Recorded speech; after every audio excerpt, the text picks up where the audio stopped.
Thank you to Vandergraaf for sponsoring this Road to Prosperity video. Visit their website to learn about new innovative conveyor drive technology, delivering reliability and longevity for belt conveyors.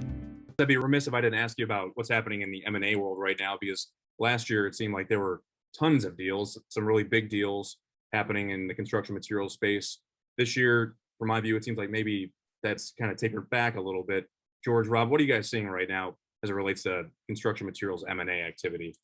Look, I think this is the time of year when we start seeing buyers frantically work towards closing deals. So we'll probably have a wave of announcements towards the end of the year or in the beginning of 23. Keep in mind that the deals that will be closing soon probably started sometime early to middle part of this year. So I think if there was a title, it would be look both ways and proceed with caution if you're a buyer.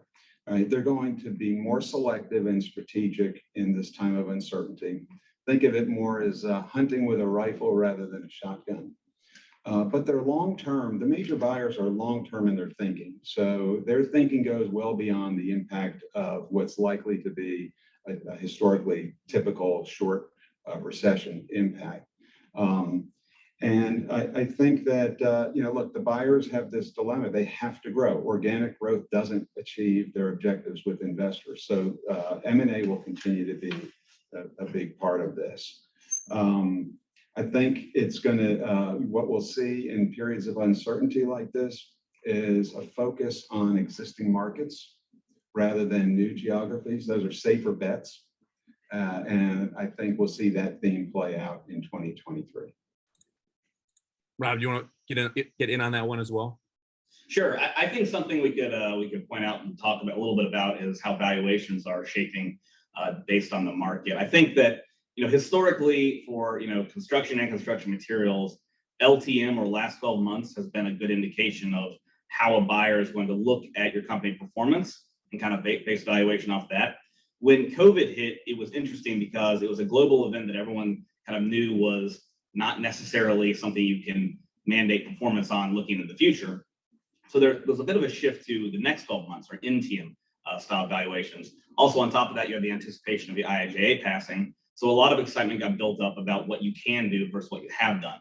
I think when we enter back into a more or less certain environment, the shift is moving kind of as a pendulum back towards the LTM. And in this rising cost environment, buyers want to see how your company has performed during this less certain time, and from there they'll be able to judge the look forward. So I think that given that there's just a general shift in the market about how values are being looked at. Well, George, Rob, appreciate you sharing your insights with Pitt and Corey readers and viewers. Look for their work in Pitt and Corey magazine, and best of luck to you guys. Thanks, Kevin. Thanks a lot. For having us. Thank you to Vandergraaf for sponsoring this Road to Prosperity video. Visit their website to learn about new innovative conveyor drive technology, delivering reliability and longevity for belt conveyors.